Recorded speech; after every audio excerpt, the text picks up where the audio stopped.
நம்மை படைத்தவன் ஒருவன் இருக்கின்றானா? மனிதன் என்கிற அடிப்படையில் சில கேள்விகளை சிந்தித்து பார்ப்பது அவசியம். நாம் தானாக வந்தோமா? இறைவன் இருக்கின்றானா? எங்கிருந்து வந்தோம்? ஒன்று, நாம் ஒன்றும் இல்லாததிலிருந்து வந்தோம், அல்லது நம்மை நாமே படைத்துக் கொண்டோம், அல்லது ஏதோ ஒன்றால் படைக்கப்பட்டோம். நாம் ஒன்றும் இல்லாததிலிருந்து வந்தோம் என்றால் இது இயற்பியல் மற்றும் ஆற்றல் அழிவின்மை கோட்பாடுகளுக்கு முரணானது. ஆற்றல் அழிவின்மை கோட்பாட்டை ஆங்கிலத்தில் law of conservation of energy என்று சொல்லுகிறோம். அதாவது ஒன்றும் இல்லாததிலிருந்து ஒன்றும் வராது. அதே போல் ஏதாவது ஒன்று ஏதாவது ஒன்றிலிருந்து தான் வரும். நம்மை நாமே உருவாக்கி கொண்டோமா? இது எப்படிப்பட்டதென்றால், நான் இருக்கின்றேன் என்றும் நான் இருக்கவில்லை என்றும் ஒரே நேரத்தில் சொல்லுவது போல. இன்னும் புரியும்படி சொல்வதாக இருந்தால், என்னுடைய தாய் தன்னைத்தானே பெற்றெடுத்துக் கொண்டாள் என்று சொல்வது போல அறிவுக்கு பொருந்தாத ஒன்று. உங்களுக்கு தெரியுமா, இந்த உலகத்தின் வயது 13 பில்லியன் வருடங்கள். மனிதனுடைய ஒரே ஒரு புரதம் தானாக உருவாக 634 மில்லியன் பில்லியன் வருடங்கள் தேவைப்படும். ஒரு மனிதனுடைய ஒரே ஒரு புரதம் தானாக உருவாக இந்த பிரபஞ்சத்தின் வயதை 45 மில்லியனால் பெருக்கினால் எவ்வளவு எண்ணிக்கை வருமோ அவ்வளவு வருடங்கள் தேவைப்படும். இன்னும் நீங்கள் எந்த படைப்பாளனும் இல்லாமல் தானாக வந்தோம் என்று நம்புகிறீர்களா? உங்களுக்கு தெரியுமா, ஒரு மனிதன் 18.5% கார்பனும், 3.3% நைட்ரஜனும், 9.5% ஹைட்ரஜனும், 65% ஆக்சிஜனும் தன்னகத்தை உள்ளவனாக படைக்கப்பட்டுள்ளான். ஒரு சராசரி மனிதனுடைய உடம்பில் 15 காலன்கள் தண்ணீரும், 26 பவுண்டு மரக்கரியும், 3 பவுண்டு காற்றும் உள்ளன. இவை அனைத்தையும் ஒரு பையில் போட்டு குலுக்கினால் ஒரு மனிதனை உருவாக்க எத்தனை வருடங்கள் நமக்கு தேவைப்படும்? இது சாத்தியமும் இல்லை. இன்னும் நீங்கள் எந்த படைப்பாளனும் இல்லாமல் தானாக வந்தோம் என்று நம்புகிறீர்களா? இருக்கக்கூடிய எல்லா நவீன தொழில்நுட்பங்களையும் பயன்படுத்தி மனிதனுக்கு நிகரான நேர்த்தியான ஒரு ரோபோட்டை உருவாக்க நம்மால் முடியாது. இருக்கக்கூடிய எல்லா நவீன தொழில்நுட்பங்களையும் பயன்படுத்தி 576 பிக்சல் திறன் கொண்ட மனித கண்களுக்கு நிகரான ஒரு கேமராவை நம்மால் உருவாக்க முடியாது. இன்னும் நீங்கள் எந்த படைப்பாளனும் இல்லாமல் தானாக வந்தோம் என்று நம்புகிறீர்களா? நாளொன்றுக்கு 7200 லிட்டர் ரத்தத்தை எந்தவித சிரமமும் இல்லாமல் சுழற்சி செய்யும் மனித இதயத்திற்கு நிகரான ஒரு இயந்திர இதயத்தை நம்மால் உருவாக்க முடியாது. இன்னும் நீங்கள் எந்த படைப்பாளனும் இல்லாமல் தானாகத்தான் வந்தோம் என்று நம்புகிறீர்களா? நாளொன்றுக்கு 180 லிட்டர் ரத்தத்தை சுத்திகரிக்கும் 24 மணி நேரமும் இயங்கிக் கொண்டிருக்கும் சிறுநீரகத்திற்கு நிகரான ஒரு இயந்திர சிறுநீரகத்தை நம்மால் உருவாக்க முடியாது. இன்னும் நீங்கள் எந்த படைப்பாளனும் இல்லாமல் தானாக வந்தோம் என்று நம்புகிறீர்களா?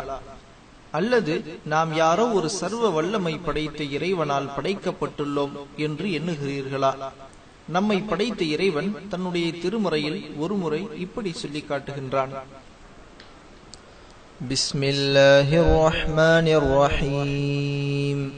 يا أيها الناس ضرب مثل فاستمعوا له إن الذين تدعون من دون الله لن يخلقوا ذبابا ولو اجتمعوا له وإن يسلبهم الذباب شيئا لا يستنقذوه منه ضعف الطالب والمطلوب ما قدر الله حق قدره إن الله لقوي عزيز.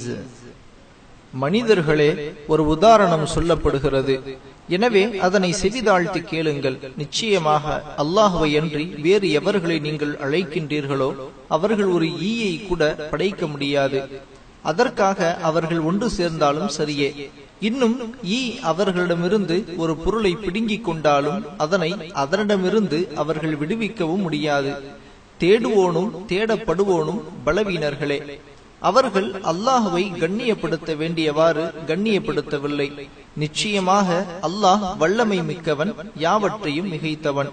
அத்தியாயம் 22 வசனங்கள் 73 மற்றும் 74. இன்னும் ஒரு இடத்தில் இப்படி சொல்லி காட்டுகின்றான்.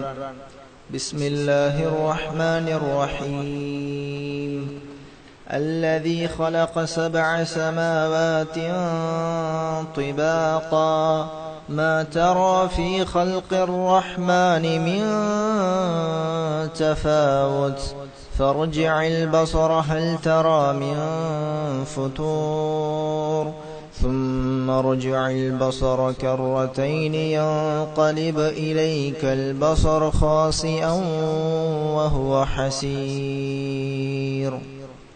அவனே 7 வானங்களையும் அடுக்கடுக்காக படைத்தவன். மனிதனே, அந்த ரஹ்மானுடைய படைப்பில் நீ யாதொரு ஒழுங்கீனத்தையும் காண மாட்டாய். மற்றொரு முறை அதனை கவனித்துப் பார். அதில் யாதொரு பிளவை நீ காண்கின்றாயா? பின்னும் இருமுறை பார். இவ்வாறு நீ எத்தனை முறை துருவி துருவி பார்த்த போதிலும் யாதொரு குறையும் காண முடியாது. உன்னுடைய பார்வைதான் அழுத்து கேவலமுற்று உன்னிடம் திரும்பிவிடும். அத்தியாயம் 67 வசனங்கள் 3 மற்றும் 4. நம்மை படைத்தவன் சர்வ வல்லமையும் படைத்தவன். நம்மை படைத்தவன் முற்றிலும் அறிந்தவன். நம்மை படைத்தவன் அவனுடைய படைப்புகளுக்கு ஒப்பானவன் அல்ல. அல்லாஹ் அவன்தான் ஆதம், நூஹ், ஆபிரகாம், மோசஸ், ஜீசஸ், மேலும் ஏனைய நபிமார்கள் மற்றும் இறுதி தூதராம் முஹம்மத் ஆகியோர் அனைவர்களின் இறைவனாவான். அல்லாஹுவின் சாந்தி இவர்கள் அனைவரின் மீதும் உண்டாவதாக. உங்களுக்கு ஒருவர் $1 மில்லியன் கொடுத்தால் வாழ்க்கை முழுவதும் அவருக்கு நன்றி கடன் பட்டிருப்பீர்கள். ஆனால் உங்களுக்கு விலை மதிக்க முடியாத எண்ணற்ற அருட்கொடைகளை தந்த ஒருவனுக்கு என்ன செய்ய போகின்றீர்கள்? அவனை வணங்க மாட்டீர்களா? அவனை வழிபட மாட்டீர்களா? அவனுடைய வேதத்தில் சொல்லப்பட்ட அத்தாட்சிகளை சிந்தித்து பார்க்க மாட்டீர்களா? சிந்தியுங்கள், செயல்படுங்கள். இஸ்லாம் பற்றிய சந்தேகங்களுக்கு எங்களை அணுகுங்கள்.